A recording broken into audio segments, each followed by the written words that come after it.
ওং সর্বমঙ্গলমঙ্গলে শিবে সর্বার্থসাধিকে শরণ্যে ত্র্যম্বকে গৌরী নারায়ণী নমস্তুতে।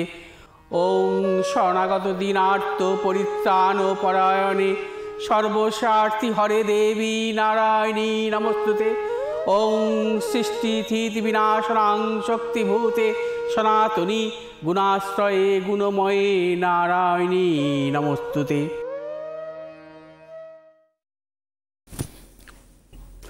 নমস্কার, আপনাদের সবাইকে সুপ্রভাত জানিয়ে আমরা শুরু করছি আজকের এখনকার অনুষ্ঠান ভাগ্যবার্তা। এই অনুষ্ঠান পণ্ডিতজির অনুষ্ঠান, ভৃগুশ্রী জাতকের অনুষ্ঠান। অনেক অনেক স্বাগত, সুপ্রভাত আপনাকে। নমস্কার। প্রথমে থাকবে রাশিফল, আজকে থাকবে বাংলার কালীকথা এবং আপনাদের ফোন তো অবশ্যই থাকবে। আজ হচ্ছে শুক্লপক্ষের সপ্তমী রাত্রি 3টে পর্যন্ত। আজ হচ্ছে শিবযোগ রাত্রি 10টা 17 মিনিট পর্যন্ত, তারপর শুরু হবে সিদ্ধযোগ। আজকের গ্রহগত সন্নিবেশ, রবি আজকে অবস্থান করছে মকর রাশির উত্তরাষাঢ়া নক্ষত্রে, চন্দ্র আজকে অবস্থান করছে মীন রাশির উত্তর ভাদ্রপদ নক্ষত্রে, আজ আবার রেবতী নক্ষত্রে প্রবেশ করবে। মঙ্গল আজকে অবস্থান করছে ধনু রাশির পূর্বাষাঢ়া নক্ষত্রে, বুধ আজকে অবস্থান করছে ধনু রাশির মূলা নক্ষত্রে, বৃহস্পতি আজকে অবস্থান করছে মেষ রাশির অশ্বিনী নক্ষত্রে, শুক্র আজকে অবস্থান করছে বৃশ্চিক রাশির জ্যেষ্ঠা নক্ষত্রে, শনি আজকে অবস্থান করছে কুম্ভ রাশির শতবিশা নক্ষত্রে, রাহু আজকে অবস্থান করছে মীন রাশির রেবতী নক্ষত্রে, কেতু আজকে অবস্থান করছে কন্যা রাশির চিত্রা নক্ষত্রে। মেষ রাশির জাতক জাতিকাদের ক্ষেত্রে আজকের দিনটিও নানাবিধ প্রতিকূলতা, অর্থনৈতিক উন্নতির ক্ষেত্রে ব্যাহত, কর্মক্ষেত্রে নানাবিধ জটিলতা, ব্যবসায়ীদের ক্ষেত্রে সতর্কতা অবলম্বন করতে হবে, কোনো প্রকার ঝুঁকি নেবেন না, দূরভ্রমণের ক্ষেত্রে সতর্কতা অবলম্বন করবেন। শুভ দিক দক্ষিণ দিক, শুভ রং হচ্ছে আপনাদের লাল এবং সবুজ। 2 সংখ্যার জাতক জাতকের ক্ষেত্রে শুভ, 4 সংখ্যার জাতক জাতকের ক্ষেত্রে অশুভ। বিশ্বরাশির জাতক জাতিকাদের ক্ষেত্রে আজকের দিনটিও শুভ, অর্থনৈতিক প্রবল সাফল্য, কর্মক্ষেত্রে সুনাম বৃদ্ধি, পদোন্নতি এবং ব্যবসায়ীদের ক্ষেত্রে বিশেষভাবে শুভ, প্রবল অর্থপ্রাপ্তি মতন যোগ, কর্মক্ষেত্রে ব্যবসা ক্ষেত্রে নানাবিধ সাফল্য এবং নতুন কোনো চিন্তা ভাবনার ক্ষেত্রে অবশ্যই সাফল্য মিলবে। দূরভ্রমণের ক্ষেত্রে সাফল্যের প্রবল যোগ। বিশ্বরাশির জাতক জাতিকারা যে কোনো শুভ কাজের ক্ষেত্রে পূর্ব দিকে অগ্রসর হবে, সাফল্য, শুভ রং সাদা এবং সবুজ। আজ 3 সংখ্যার জাতক জাতকের ক্ষেত্রে বিশেষভাবে শুভ, 8 সংখ্যার জাতক জাতকের ক্ষেত্রে অশুভ। মিথুন রাশির জাতক জাতকের ক্ষেত্রে আজকের দিনটি নানাবিধ সাফল্যের যোগ, অর্থপ্রাপ্তি, কর্মক্ষেত্রে সুনাম বৃদ্ধি, ব্যবসায়ীদের ক্ষেত্রে বিশেষভাবে শুভ, দূরভ্রমণের ক্ষেত্রে সাফল্য আছে। আজ আপনারা যে কোনো শুভ কাজের ক্ষেত্রে দক্ষিণ দিকে অগ্রসর হবেন, সাফল্য, শুভ রং হচ্ছে সবুজ এবং লাল। আজ 4 সংখ্যার জাতক জাতকের ক্ষেত্রে বিশেষভাবে শুভ, 1 সংখ্যার জাতক জাতকের ক্ষেত্রে অশুভ। কর্কট রাশির জাতক জাতকের ক্ষেত্রে আজকের দিনটিও নানাবিধ সাফল্য, অর্থপ্রাপ্তি, কর্মক্ষেত্রে সুনাম বৃদ্ধি, পদোন্নতি, সন্তানের সাফল্য, ব্যবসায়ীদের ক্ষেত্রে বিশেষভাবে শুভ, দূরভ্রমণের ক্ষেত্রে প্রবল সাফল্যের যোগ। কর্কট রাশির জাতক জাতিকারা আজ যে কোনো শুভ কাজের ক্ষেত্রে দক্ষিণ দিকে অগ্রসর হবে, সাফল্য, শুভ রং সাদা এবং লাল। আজ 9 সংখ্যার জাতক জাতকের ক্ষেত্রে বিশেষভাবে শুভ, 7 সংখ্যার জাতক জাতকের ক্ষেত্রে অশুভ। সিংহ রাশির জাতক জাতিকাদের ক্ষেত্রে আজকের দিনটি সর্বক্ষেত্রে সতর্কতা অবলম্বন করবেন। শারীরিক মানসিক প্রতিকূলতার প্রবল যোগ, প্রিয়জনেরও শারীরিক বিড়ম্বনার যোগ, অর্থ নাশের প্রবল যোগ। ব্যবসায়ীদের ক্ষেত্রে আজকের দিনটি কোনো প্রকার ঝুঁকি নেবেন না, সর্বক্ষেত্রে সাবধানতা অবলম্বন করবেন। আজ সিংহ রাশির জাতক জাতিকারা যে কোনো শুভ কাজের ক্ষেত্রে দক্ষিণ দিকে অগ্রসর হবে, সাফল্য, শুভ রং লাল এবং সবুজ। আজ 1 সংখ্যার জাতক জাতকের ক্ষেত্রে বিশেষভাবে শুভ, 9 সংখ্যার জাতক জাতকের ক্ষেত্রে অশুভ। কন্যা রাশির জাতক জাতকের ক্ষেত্রে আজকের দিনটি অর্থনৈতিক সাফল্যের প্রবল যোগ, কর্মক্ষেত্রে সুনাম বৃদ্ধি, পদোন্নতি, ব্যবসায়ীদের ক্ষেত্রে বিশেষভাবে শুভ। কন্যা রাশির পারিবারিক দিক থেকে শুভ, দূরভ্রমণের ক্ষেত্রে সাফল্য মিলবে। আজ আপনারা যে কোনো শুভ কাজের ক্ষেত্রে উত্তর দিকে অগ্রসর হবেন, সাফল্য, শুভ রং সবুজ এবং লাল। আজ 1 সংখ্যার জাতক জাতকের ক্ষেত্রে বিশেষভাবে শুভ এবং 8 সংখ্যার জাতক জাতকের ক্ষেত্রে অশুভ। তুলা রাশির জাতক জাতকের ক্ষেত্রে আজকের দিনটিও নানাবিধ প্রতিকূলতা, আজও আপনার সর্বক্ষেত্রে সতর্কতা অবলম্বন করবেন। কর্মক্ষেত্রে গুপ্ত শত্রু বৃদ্ধি, ব্যবসায়ীদের ক্ষেত্রে সতর্কতা অবলম্বন করতে হবে, অর্থ নাশের প্রবল যোগ। আজ আপনার দূরভ্রমণের ক্ষেত্রে সতর্কতা অবলম্বন করবেন, প্রিয়জনের সাথে প্রবল মতানৈক্যের যোগ। আজ তুলা রাশির জাতক জাতিকারা যে কোনো শুভ কাজের ক্ষেত্রে পশ্চিম দিকে অগ্রসর হবেন, সাফল্য, শুভ রং হচ্ছে আপনাদের সাদা এবং সবুজ। আজ 8 সংখ্যার জাতক জাতকের ক্ষেত্রে বিশেষভাবে শুভ, 6 সংখ্যার জাতক জাতকের ক্ষেত্রে অশুভ। বৃশ্চিক রাশির জাতক জাতকের ক্ষেত্রে আজকের দিনটিও নানাবিধ সাফল্যের যোগ, অর্থপ্রাপ্তি, কর্মক্ষেত্রে সুনাম বৃদ্ধি, পদোন্নতি, সন্তানের প্রবল সাফল্যের যোগ। বৃশ্চিক রাশির ব্যবসায়ীদের ক্ষেত্রেও আজকের দিনটি বিশেষভাবে শুভ। আজ আপনারা যে কোনো শুভ কাজের ক্ষেত্রে দক্ষিণ দিকে অগ্রসর হবেন। সাফল্য শুভ রং হচ্ছে আপনাদের লাল এবং সবুজ। আজ 6 সংখ্যার জাতক জাতকের ক্ষেত্রে বিশেষভাবে শুভ, 5 সংখ্যার জাতক জাতকের ক্ষেত্রে অশুভ। ধনুরাশির জাতক জাতকের ক্ষেত্রে আজকের দিনটি নানাবিধ প্রতিকূলতা। ধনুরাশি জাতক জাতকাদের অর্থনৈতিক উন্নতির ক্ষেত্রে ব্যাহত, প্রিয়জনের সাথে মতানৈক্য, গুপ্ত শত্রুবৃদ্ধি, কর্মক্ষেত্রেও নানাবিধ জটিলতা। ব্যবসায়ীদের ক্ষেত্রে সাবধানতা অবলম্বন করতে হবে। অর্থনৈতিক লেনদেনের ক্ষেত্রে বা নতুন কোনো ক্রয় বিক্রয়ের ক্ষেত্রে সাবধানতা অবলম্বন করতে হবে। ধনুরাশির জাতক জাতিকার দূরভ্রমণের ক্ষেত্রে আজকে সতর্কতা অবলম্বন করবেন। কোনো প্রকার মতানৈক্য বা বিশেষ কোনো প্রকার ঝুঁকি নেবেন না, সর্বক্ষেত্রে সাবধানতা অবলম্বন করে চলতে হবে। ধনুরাশির জাতক জাতিকারা আর যে কোনো শুভ কাজের ক্ষেত্রে পশ্চিম দিকে অগ্রসর হবে। সাফল্য শুভ রং হলুদ এবং সবুজ। আজ 3 সংখ্যার জাতক জাতকের ক্ষেত্রে বিশেষভাবে শুভ, 2 সংখ্যার জাতক জাতকের ক্ষেত্রে অশুভ। মকর রাশি জাতক জাতকের ক্ষেত্রেও আজকের দিনটি নানাবিধ সাবধানতা অবলম্বন করতে হবে। অর্থনৈতিক উন্নতির ক্ষেত্রে ব্যাহত, প্রিয়জনের সাথে মতানৈক্য, গুপ্ত শত্রু বৃদ্ধি, কর্মক্ষেত্রে নানাবিধ জটিলতা বা গুপ্ত শত্রু বৃদ্ধি হতে পারে। তার পাশাপাশি মকর রাশির ব্যবসায়ীদের ক্ষেত্রে সতর্কতা অবলম্বন করতে হবে। কোনো প্রকার ঝুঁকি নেবেন না, দূরভ্রমণের ক্ষেত্রে সতর্কতা অবলম্বন করবেন। আজ আপনারা যে কোনো শুভ কাজের ক্ষেত্রে উত্তর দিকে অগ্রসর হবে। সাফল্য শুভ রং হচ্ছে আপনাদের নীল এবং সবুজ। আজ 5 সংখ্যার জাতক জাতকের ক্ষেত্রে শুভ, 4 সংখ্যার জাতক জাতকের ক্ষেত্রে অশুভ। কুম্ভ রাশির জাতক জাতকের ক্ষেত্রে আজকের দিনটিও সাফল্যের যোগ। আজও আপনারা অর্থনৈতিক সাফল্য পাবেন। কর্মক্ষেত্রে সুনাম বৃদ্ধি, পদোন্নতি, সন্তানের প্রবল সাফল্য যোগ। কুম্ভ রাশির ব্যবসায়ীদের ক্ষেত্রে বিশেষভাবে শুভ। কুম্ভ রাশির জাতক জাতিকারা আর যে কোনো শুভ কাজের ক্ষেত্রে দক্ষিণ দিকে অগ্রসর হবে। সাফল্য শুভ রং হচ্ছে আমাদের নীল এবং সবুজ। 8 সংখ্যার জাতক জাতকের ক্ষেত্রে আজকে বিশেষভাবে শুভ, 5 সংখ্যার জাতক জাতকের ক্ষেত্রে অশুভ। মীন রাশি জাতক জাতকের ক্ষেত্রে আজকের দিন নানাবিধ প্রতিকূলতা আর শারীরিক বিড়ম্বনা, মানসিক টেনশন, তার পাশাপাশি অর্থনৈতিক উন্নতির ক্ষেত্রে ব্যাহত, কর্মক্ষেত্রে নানাবিধ গুপ্ত শত্রু বৃদ্ধি। ব্যবসায়ীদের ক্ষেত্রে সতর্কতা অবলম্বন করতে হবে। কোনো প্রকার ঝুঁকি নেবে না, সর্বক্ষেত্রে সাবধানতা অবলম্বন করতে হবে। এবং মীন রাশির জাতক জাতিকারা দূরভ্রমণের ক্ষেত্রে সতর্কতা অবলম্বন করবেন। শুভ দিক হচ্ছে আপনাদের দক্ষিণ দিক, শুভ রং হচ্ছে আপনাদের হলুদ এবং সবুজ। আজ 7 সংখ্যার জাতক জাতকের ক্ষেত্রে বিশেষভাবে শুভ, 1 সংখ্যার জাতক জাতকের ক্ষেত্রে অশুভ। রাশিফল শেষ, এবার একটু আমি জানিয়ে দেবো কবে কোথায় কখন আপনারা পণ্ডিতজিকে পাচ্ছেন। আজকে বুধবার, আজকে আপনারা পাবেন হচ্ছে 1টা থেকে বিকেল 4টে বারাসাত এবং বিকেল 5টা থেকে রাত্রি 8টা পাচ্ছেন দক্ষিণেশ্বর। আগামীকাল বৃহস্পতিবার শেওড়াফুলি চেম্বার, শুক্রবার বারাসাতের চেম্বার রয়েছে, রবিবার দিনও বারাসাতের চেম্বার। আগামী 20 তারিখ বর্ধমানে চেম্বার রয়েছে, 26 তারিখ চেম্বার রয়েছে বহরমপুর, 27 তারিখ চেম্বার রয়েছে মালদা এবং 28 তারিখ চেম্বার রয়েছে শিলিগুড়ি। আপনারা মৌনিয়া অবস্যা অর্থাৎ রটন্তী কালী পুজোর আগে এই প্রত্যেকটা বাইরের চেম্বার এবং কলকাতার চেম্বার সবই আপনারা পেয়ে যাচ্ছেন। তো আমরা একটু কি টেলিফোন নিয়ে নেবো পণ্ডিতজি? নমস্কার, কে রয়েছেন? হ্যালো। হ্যাঁ হ্যালো, আমি চিত্তরঞ্জন দেবনাথ বলছিলাম।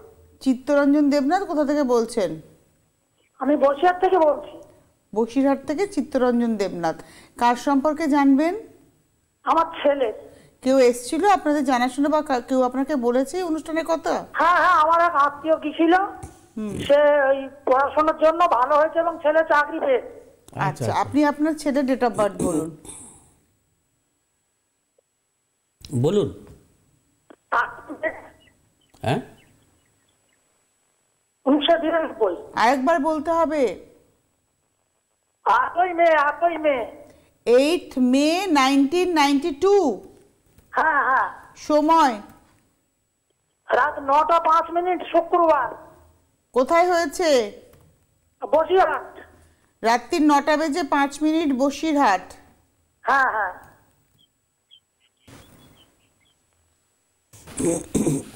বসিরহাটে জন্ম। আচ্ছা,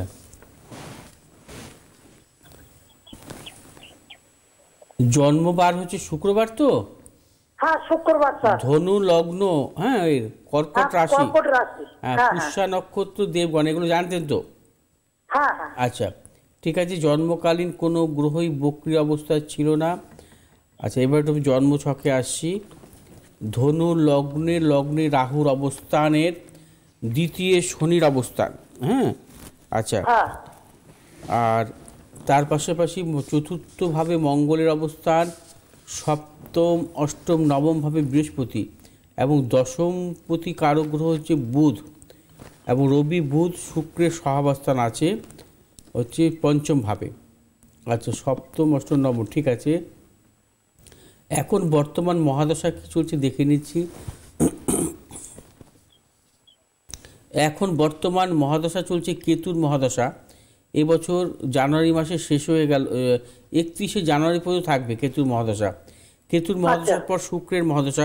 কেতুর মহাদশা, কেতু যেহেতু লগ্নের সপ্তমে নিচস্থ, কেতুর মহাদশাকে তোকে ভালো দেয়নি, কোনো সাফল্য দেয়নি।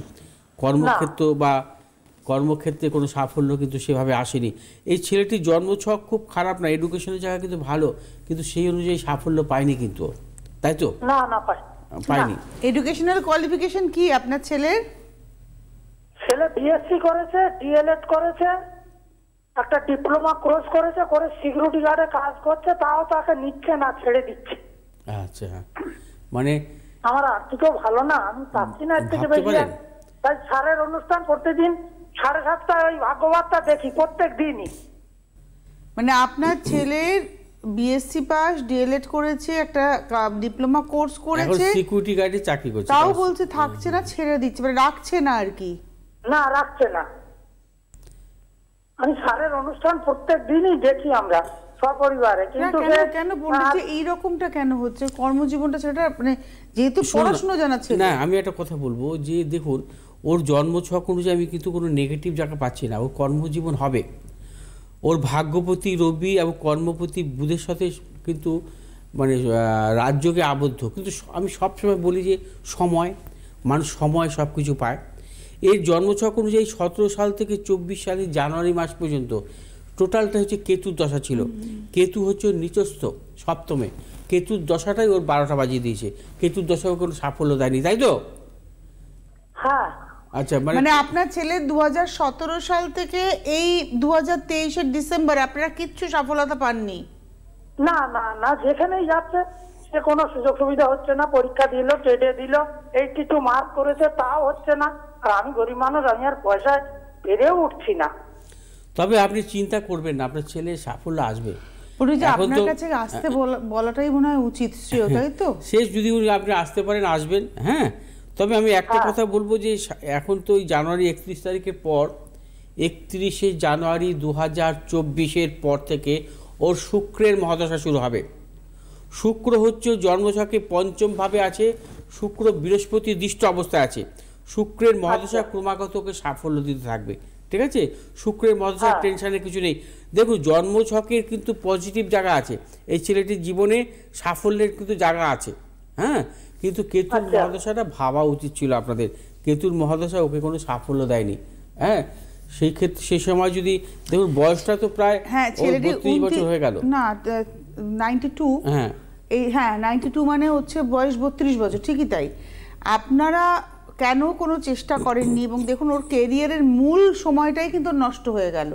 এবার ধরুন ও অন্য কোথাও চাকরির জায়গায় গিয়ে ও পাস্ট এক্সপিরিয়েন্স কি বলবে, আমি সিকিউরিটি গার্ডের চাকরি করেছি, এটা তো গ্রান্টেড হবে না। ওর যা পড়াশুনো, যে লেভেলের পড়াশুনো, যে চাকরিটা ও পেতে পারে, আমার মনে হয় আপনারা প্রতিকার প্রতিবিধান করুন। এই যে ভালো সময়টা আসতে চলেছে, এই সময়ের জন্য প্রতিকার প্রতিবিধান করুন। হ্যাঁ, শুক্রের মহাদশা যাতে ও ভালো পায়।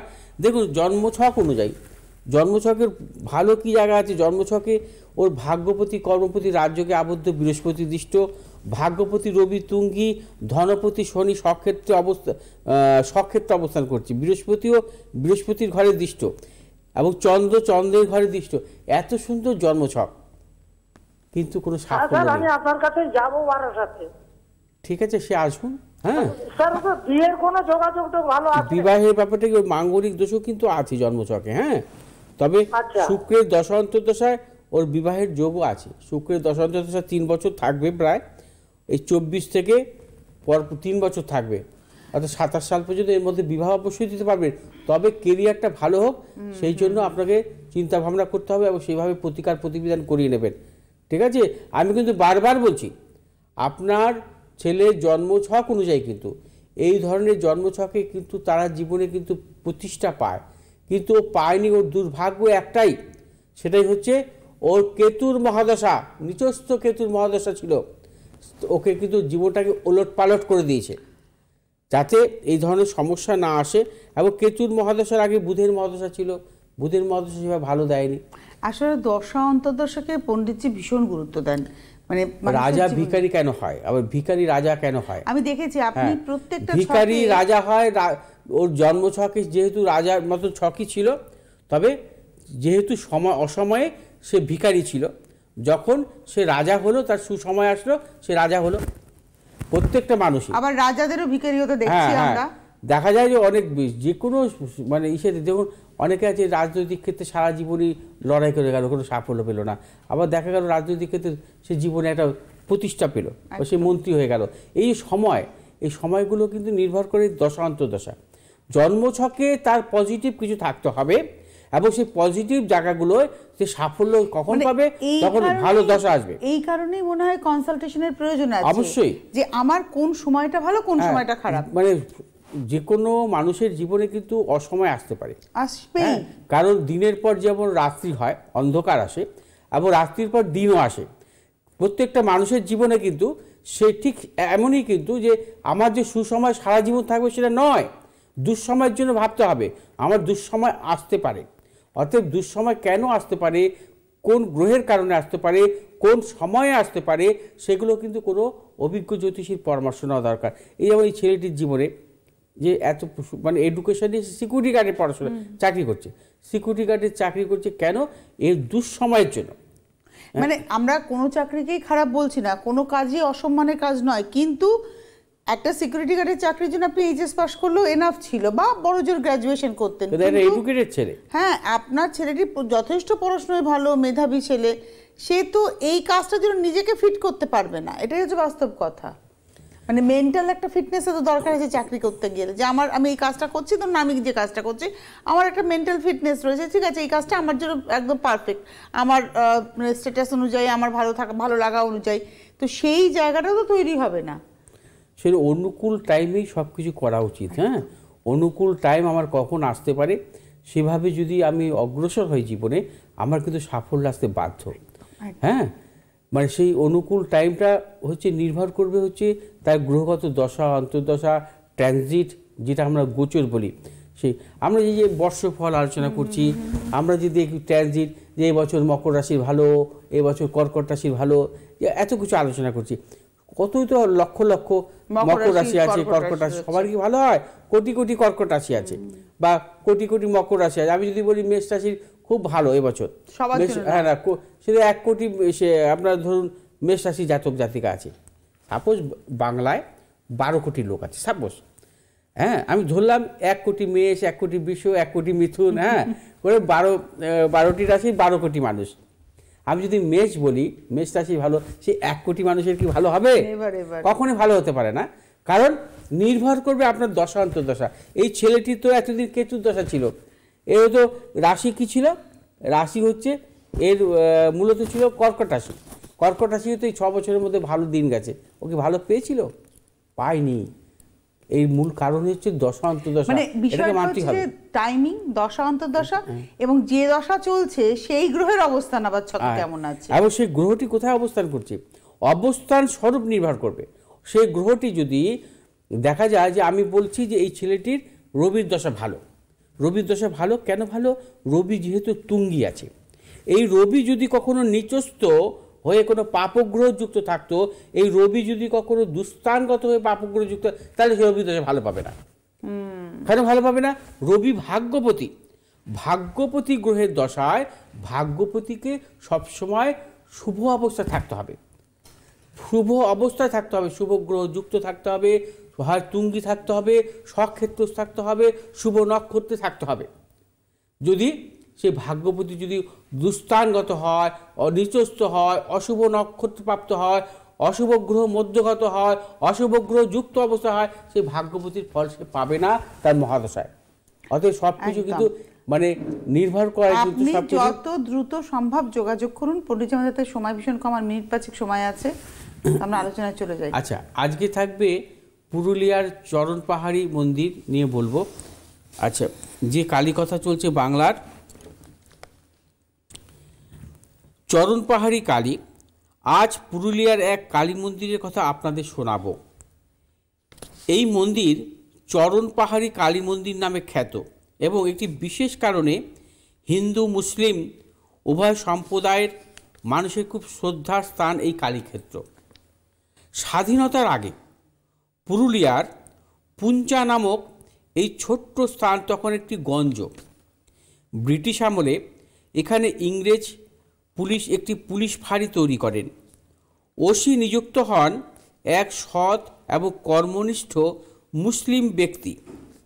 তার পুলিশ ফাঁড়ি থেকে কিছুটা দূরে ছিল এক দুর্গম পাহাড়ি এলাকা। শোনা যায় জঙ্গলে ঘেরা সেই পাহাড়ি এলাকায় ওই ওসি এক পাথরের দেবীর পায়ের ছাপ দেখেন। এরপর তিনি দেবীর স্বপ্নাদেশ পান যে ওখানে দেবীর পুজো পেতে চান। তাই হয়, মন্দির তৈরি শুরু করে পুজো শুরু হয়। এভাবে শুরু হয় চরণ পাহাড়ি কালী পুজোর। যেহেতু মায়ের পদচিহ্ন পড়েছিল এই পাহাড়ে, তাই পাহাড়ের নাম হয় চরণ পাহাড়ি, আর সেখানকার কালী হয়ে ওঠে চরণ পাহাড়ি কালী। পাহাড়ি দুর্গমতার কারণে এখানে খুব কম মানুষই যাতায়াত করতেন। কখনো কখনো তান্ত্রিকরা আসতেন পুজো করতে। বর্তমানে যাতায়াতের সুবিধা হওয়ায় বহু মানুষ আসেন পুজো দিতে, তবে আজও সেই সম্প্রীতি বজায় রেখেই পুজো হয়ে আসছে। পুজোয় যোগ দেন সব ধর্মের মানুষ। প্রাকৃতিক পরিবেশ খুব মনোরম। এখানে পাহাড়ে এক উঁচু টিলার ওপর চরণ পাহাড়ির মন্দির। পুজো হয় তন্ত্রমতে। কথিত আছে যে কোনো ব্যক্তি পবিত্র মনে কোনো আশা নিয়ে এসে দেবীর পুজো দিলে দেবীর মনের আশা পূরণ করেন। সব থেকে বেশি ভিড় হয় কার্তিক মাসের অমাবস্যায়। অসংখ্য দর্শনার্থী আসেন সেই সময়। অতএব মনের বিশ্বাস, মন যদি পবিত্র করে, যদি আমি যদি ঈশ্বরের প্রতি যদি ঈশ্বরকে আমি ডাকি, অবশ্যই আমার কাজ সাকসেস হবে।